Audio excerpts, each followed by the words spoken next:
Okay, good afternoon everyone and welcome to Hilton West Palm Beach for this media conference with Ezri Konsa ahead of tomorrow's match-up with New Zealand in Tampa. Quick bit of housekeeping, if we can minimise it to 2 questions per person. If we do have time at the end, we'll come back to you. And obviously just raise your hand if you do have a question. I think we'll begin with Rob Dorset. Ezri, lovely to see you. Hello. We should never forget that this is the kind of biggest stage in world football. It's the pinnacle of any player's career and it's your first World Cup. So how special is it? Yeah, very special.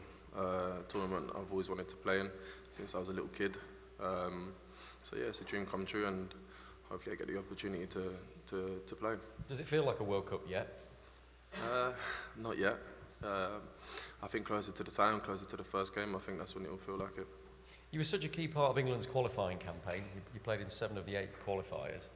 But there's a heck of a lot of competition for places. How big a kick in the teeth would it be for you if you weren't in Thomas Tuchel's starting 2 centre-backs for those tournament matches now? Look, competition is always good. I think you need that, keeps you on your toes. But for me, look, if I get the opportunity, I'll be ready. It's a team game. Starters, players on the bench, whatever. We've got a good group here, so whoever's starting and whoever's on the bench, we're going to support each other no matter what. And look, like I said, if I'm called upon, I'll be ready. Carrie Brown here. Hello, Ezri.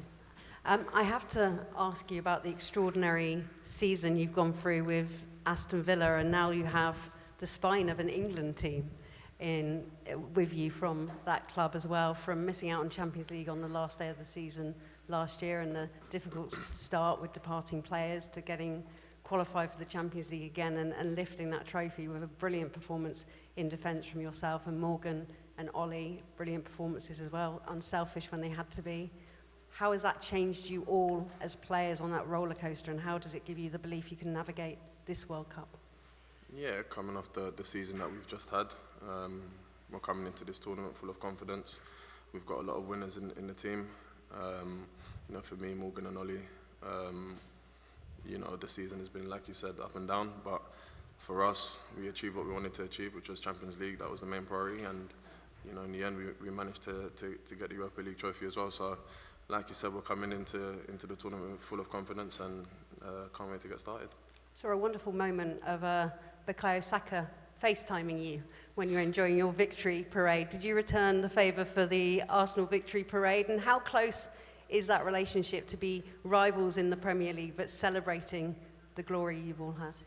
Yeah, on the pitch, you've got to forget that you're friends, but off the pitch, you've got to have that relationship.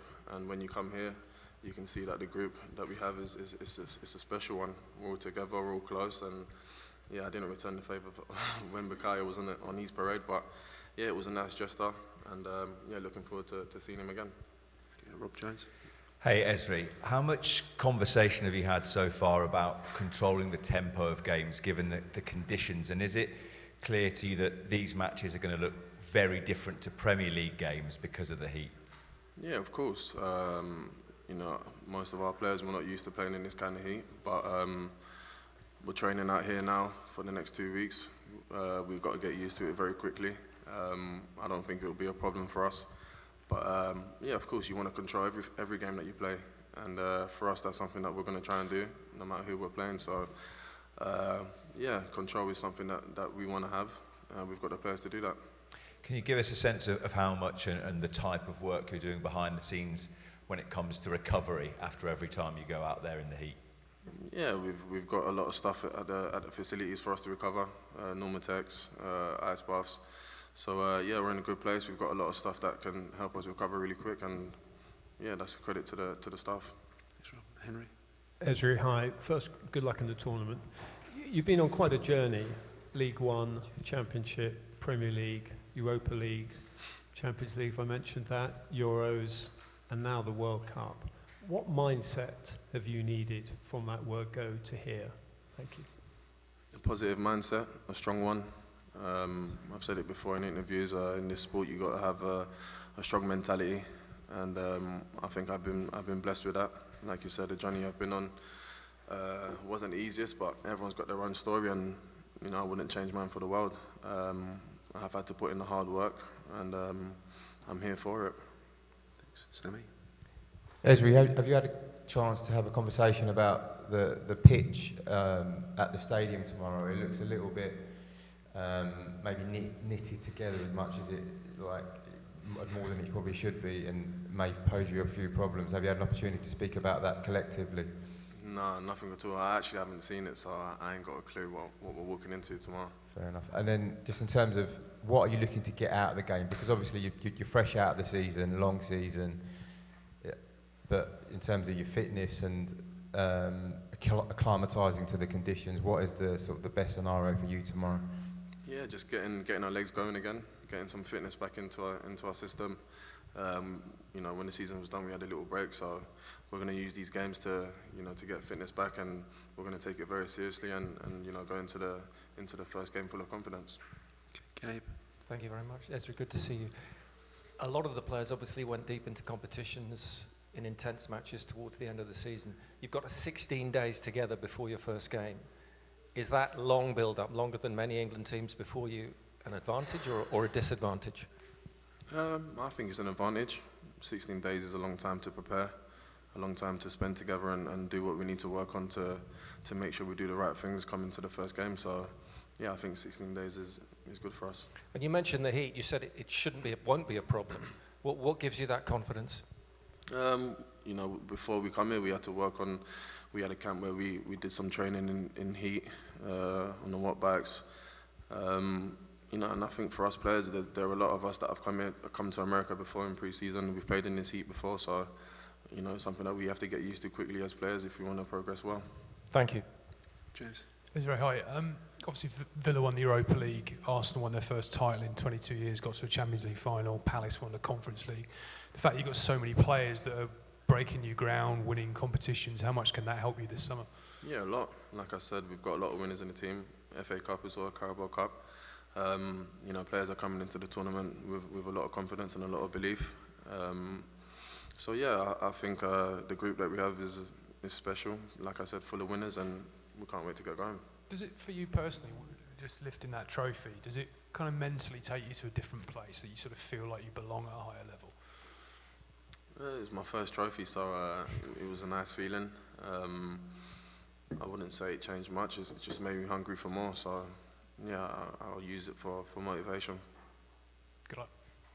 Okay, any further questions? Yep. Right there, thanks. Hi, Ezri. After the Europa League win, Prince William came to visit the team. President of the FA, was he able to speak to you about the World Cup?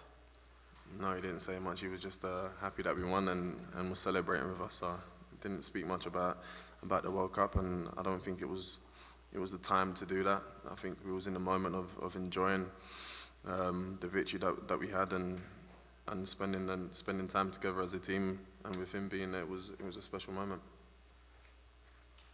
Okay, one more here, Carrie. Thanks.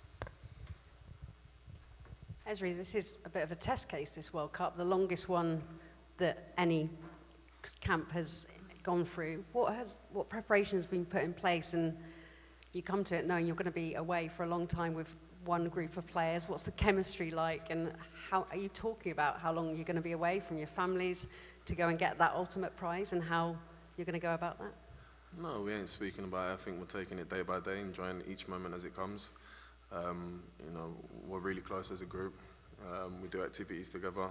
So, we haven't spoken about that, but I'm sure it will get to a point where we start missing family, but there'll be opportunities to see them. What's the one message from Thomas that you're hearing on repeat going into this first match and as you're getting this World Cup campaign underway? Take responsibility, do the right things every day, set standards, and it's all about effort, putting in the right effort as a team, and that's it really. Okay, finish with Sam. Ezri, congratulations on the Europa League. Congratulations for making the World Cup squad. World Cups are events that the whole country looks forward to. It becomes part of the national conversation. Everyone has one team. Kids watch their first World Cup and fall in love with the sport. How aware are you as a group of players of those sort of things happening back home? Yeah, we know how much joy we can bring to people back home. I personally saw that at the Euros. You know, after we beat Switzerland in penalties, you see the celebrations back home. You see the joy that we can bring to people. So we know how big it is for us as players and for the nation. So we're going to do everything we can to make everyone back home happy. And you mentioned the Euros. Because of what happened in the final, how much more desire is there amongst the group to go that next step this time around? Yeah, a lot of desire. I think as players, once you reach a level where you've got to finals and you haven't won, the next one that comes, you know, you want to get over the line and win. So I think for us, we'll use it as motivation and try and get there again, but this time get over the line. Okay, thank you very much. We'll have Thomas Tuchel shortly. Thanks. Thank you.